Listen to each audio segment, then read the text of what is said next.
Current sensitivity of galvanometer. Current sensitivity होती क्या है? गैल्वेनोमीटर देखो सेंसिटिविटी का मतलब है कि गैल्वेनोमीटर आपका सेंसिटिव है, मतलब स्मॉल अमाउंट ऑफ करंट भी मेजर कर सकता है। अगर छोटा सा करंट आएगा तब भी उसमें कितने डिफ्लेक्शन होंगे, डिफ्लेक्ट करेगी नीडल, तो number of deflection per unit current क्या होगा? Current sensitivity.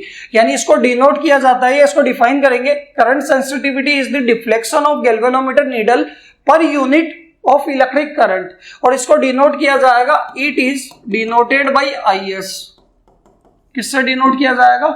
IS से। तो यहां से IS की वैल्यू क्या होगी? नंबर ऑफ डिफ्लेक्शन तो फाई और बाई I। Equation number 1। अगर मैं इसकी SI यूनिट की बात करूं तो SI यूनिट क्या होगी? तो देखो फाई तो क्या है? डिफ्लेक्शन है, ट्विस्ट है, और उनकी यूनिट क्या होती है? एंगल होता है। एंगल का मतलब क्या होगा? रेडियन। और करंट का क्या होगा? एम्पियर। यानी इसकी यूनिट क्या होगी? रेडियन पर एम्पियर, या शॉर्ट फॉर्म में लिखना है तो RAD लिखते हैं सिंबल, रेडियन पर एम्पियर। क्लियर है? अगर मैं यहाँ पे बात करूं, आपको करंट सेंसिटिविटी पता लगा कि नंबर ऑफ डिफ्लेक्शन या डिफ्लेक्शन पर यूनिट करंट है, तो आपको पता है कि गैल्वेनोमीटर के अंदर फाई की वैल्यू कितनी आई थी, डिफ्लेक्शन कितने आए थे? वो आए थे NIBA/K, ये आया था। 2 को कहां पुट कर देंगे? 1 के अंदर, तो पुट इक्वेशन 2 इन इक्वेशन 1, और 2 को 1 में पुट करेंगे तो करंट सेंसिटिविटी आ जाएगी NIBA/K और अपॉन में I से I कैंसिल हो जाएगा, तो ये कितना आ जाएगा? NBA/K। ये आ गई आपके पास करंट सेंसिटिविटी। इसी तरीके से हमें वोल्टेज सेंसिटिविटी भी निकालनी है। वो क्या होगा कि deflection per unit applied voltage की, पर यूनिट वोल्ट में कितना डिफ्लेक्शन हो रहा है। तो यहां पे अगर आप वोल्टेज सेंसिटिविटी की बात करोगे तो it is defined as the deflection of galvanometer needle per unit of applied voltage, और इसको किससे डिनोट किया जाएगा? VS से। It is denoted by VS।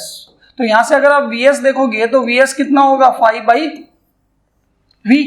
Clear? अगर मैं इसकी SI यूनिट की बात करूं तो इसकी SI यूनिट आएगी, फाई का तो क्या होगा? डिफ्लेक्शन मतलब रेडियन, और वोल्टेज का क्या होगा? पर वोल्ट, रेडियन पर वोल्ट। आया समझ में? अगर आप इसको इक्वेशन 1 मान लो, और आप जानते हो फाई क्या होने वाला है? NIBA/K, यानी वी नो दैट फाई की वैल्यू आपके पास कितनी आ जाएगी? NIBA/K, ये आने वाला है। इसको 2 को कहां पुट कर देंगे? 1 के अंदर, तो पुट इक्वेशन 2 इन इक्वेशन 1। तो ये आपके पास VS कितना आ जाएगा? NIBA/K और अपॉन में V, और V को क्या लिख सकते हो? IR। तो यहां से आप देखोगे VS की वैल्यू कितनी आ जाएगी?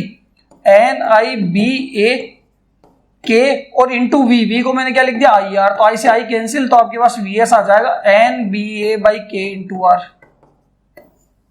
आया समझ में? IS कितना आया था? NBA/K, और यह NBA/KR अपॉन में KR। ये यहाँ पे अगर आप देखोगे NBA और K कुछ भी चेंज करोगे, इन सब में कुछ भी चेंज होगा तो आपका वोल्टेज सेंसिटिविटी भी चेंज हो जाएगा, उसके साथ साथ कौन चेंज हो जाएगा? करंट सेंसिटिविटी भी चेंज हो जाएगा। बट अगर आपने रेजिस्टेंस चेंज किया तो रेजिस्टेंस के चेंज होने पे सिर्फ वोल्टेज सेंसिटिविटी चेंज होगी, करंट सेंसिटिविटी चेंज नहीं होने वाली। क्यों? क्योंकि करंट सेंसिटिविटी डिपेंड नहीं करती रेजिस्टेंस पे। आया समझ में कि भाई आपके पास फॉर्मूला क्या आया? VS का आया NBA/K इंटू R, IS का फॉर्मूला आया NBA/K। NBA और K कुछ भी चेंज होगा, दोनों चेंज हो जाएंगे, बट R के चेंज होने पे सिर्फ कौन चेंज होगा? VS, current change, current sensitivity change नहीं होगी। आया समझ में? क्यों? क्योंकि करंट सेंसिटिविटी रेजिस्टेंस पे डिपेंड नहीं करती। ये आपके पास करंट सेंसिटिविटी और वोल्टेज सेंसिटिविटी। आया समझ में?